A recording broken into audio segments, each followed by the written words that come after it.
मनुष्य को पाप में गिराने के लिए शैतान बहुत से हथियारों को इस्तेमाल करता है। वह हमेशा मनुष्य की कमजोरी को ही टारगेट करता है। सबसे पहले हम देखेंगे कौन कौन से पाप है जिसमें मनुष्य गिरता है और परमेश्वर से दूर हो जाता है। बाइबल में हम जब गलातियों की पुस्तक होते हैं तो वहाँ पर लिखा है, शरीर के काम तो प्रगट है, व्यभिचार, गंदे काम, लुच्चपन, मूर्ति पूजा, टोना, बैर, झगड़ा, ईर्ष्या, क्रोध, विरोध, फूट, विधर्म, डाह, मतवालापन, लीला, क्रीड़ा और इनके जैसे और काम है।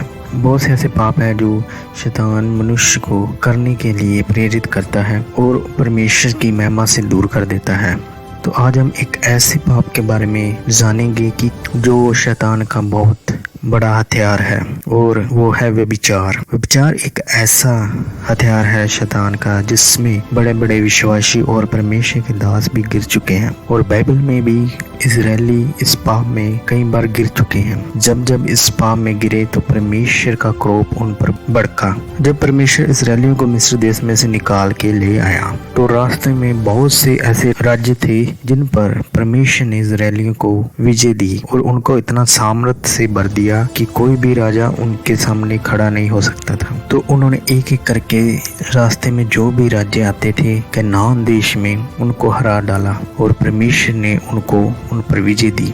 तो जब वह मोआब देश के सामने आए तो मोआब देश के राजा ने देखा कि इजरायली बहुत हैं और कैसे उन्होंने इमोरियों को मारा और उसने देखा कि वह बहुत शक्तिशाली हैं और वह उसका सामना नहीं कर सकता। इसलिए उसने बलेआम नबी को बुलावा भेजा। उसने अपने दासों को भेजा ताकि बलेआम नबी उसके लिए इजरायलियों को श्राप दे, क्योंकि वह जानता था कि वह इजरायलियों से लड़ाई नहीं कर सकता। पर अगर बलेआम उनको श्राप देगा तो परमेश्वर उनको मारेगा। लेकिन जब बलेआम उसके लिए परमेश्वर यहोवा के आगे गया तो यहोवा परमेश्वर ने बलेआम से कहा कि तुम इजरायलियों को श्राप ना दे, क्योंकि मैं उनको आशीष दे चुका हूँ। पर जैसे ही हम गिनती उसका 25 का 1 पढ़ते हैं तो वहाँ पे ऐसे लिखा है, इजरायली शतीम में रहते थे और वह लोग मोआब लड़कियों के संग कुकर्म करने लगे। तो यहाँ पर हम देखते हैं कि इजरायली मोआब की लड़कियों के साथ व्यभिचार करने लगे और परमेश्वर उन पर क्रोधित हुआ। ऐसे हम जब न्यायों की पुस्तक में शिमशोन के बारे पढ़ते हैं तो शिमशोन ने को परमेश्वर ने शरीर का बल दिया था और परमेश्वर का आत्मा उसमें उतरता था और उसने गधे के डिबाड़े से 1000 फिलिस्तियों को मार गिराया। तो फिलिस्ती उसका सामना नहीं कर पाए। तब उन्होंने दलीला नामक एक औरत का इस्तेमाल किया। तो दलीला ने शिमशोन की ताकत का राज को जाना और उसकी ताकत के राज था उसके बालों में, जिसका परमेश्वर ने हुक्म दिया था कि तुम इस बालों को नहीं कटवाना। पर उस दलीला नामक औरत ने उसके बालों को काट दिया। तो यहाँ पर भी हम देखते हैं कि शिमशोन जब व्यभिचारी हुआ और जिस स्त्रियों से परमेश्वर ने उनको रोका था उसी के साथ वो रह रहा था तो वही उसके मरने का कारण बनी। तो जैसे ही उसके बाल काटे गए तो वो एक आम इंसान हो गया और उसकी आंखें निकाल दी गई। तो वैसे ही हम जब दाऊद राजा के बारे में पढ़ते हैं तो दाऊद राजा बहुत महान योद्धा था। परमेश्वर ने उसको इस्राएल का बादशाह बनाया। पर एक दिन ऐसा हुआ कि जब वह अपने महल के चबारे पर था तो महल की छत पर से ओरिया की पत्नी को देखा तो उसने उसको देखकर उसके साथ कुकर्म करने की बारे में सोचा और उसको अपने महल में बुलवाया और उसके साथ लेटा। हम देखते हैं कि व्यभिचार एक ऐसा हथियार है शैतान का जो उसका बहुत पावरफुल हथियार है, जिसमें बड़े बड़े लोग राज्यों और परमेश्वर के लोगों पर उसने इस्तेमाल किया और वह उसमें गिर गए और परमेश्वर का क्रोध उन पर भड़का।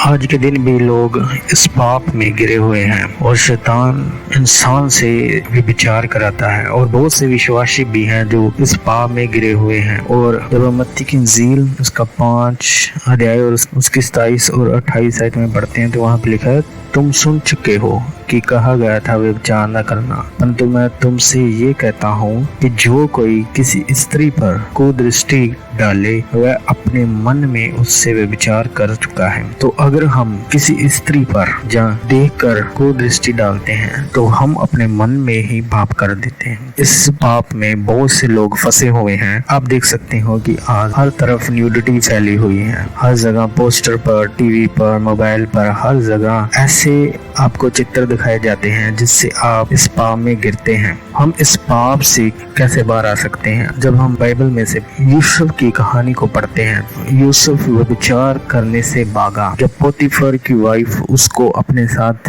व्यभिचार करने के लिए उकसा रही थी तो वह उससे भागा। अगर आप व्यभिचार से बचना चाहते हैं, इस पाप से बचना चाहते हैं तो आपको इससे भागना पड़ेगा। जब हम मत्ती की इंजील उसका 5 अध्याय उसकी 29 और 30 पढ़ते हैं तो वहाँ पे लिखा है, यदि तेरी दाहिनी आंख तुझे ठोकर खिलाए तो उससे निकालकर फेंक दे, क्योंकि तेरे लिए यही भला है कि तेरे अंगों में से एक नष्ट हो जाए और तेरा सारा शरीर नरक में ना डाला जाए। यदि तेरा दाहिना हाथ तुझे ठोकर खिलाए तो उसको काट कर फेंक दे, क्योंकि तेरे लिए यही भला है कि तेरे अंगों में से एक नष्ट हो जाए और तेरा सारा शरीर नरक में ना डाला जाए। तो यहाँ पर अपनी आंख को या हाथ को निकाल कर फेंक नहीं देना। इस वचन को जब हम समझते हैं तो वहाँ पर लिखा है कि जो चीज आपको, जो वस्तु आपको पाप में लेकर जाती है तो उस वस्तु का, उस व्यक्ति का बाइकाट करना होगा। जैसे कि एग्जाम्पल मैं आपको बताता हूँ, अगर मोबाइल आपके पाप का कारण है तो आपको इसको इस्तेमाल कम करना है और वैसी चीजें नहीं देखनी,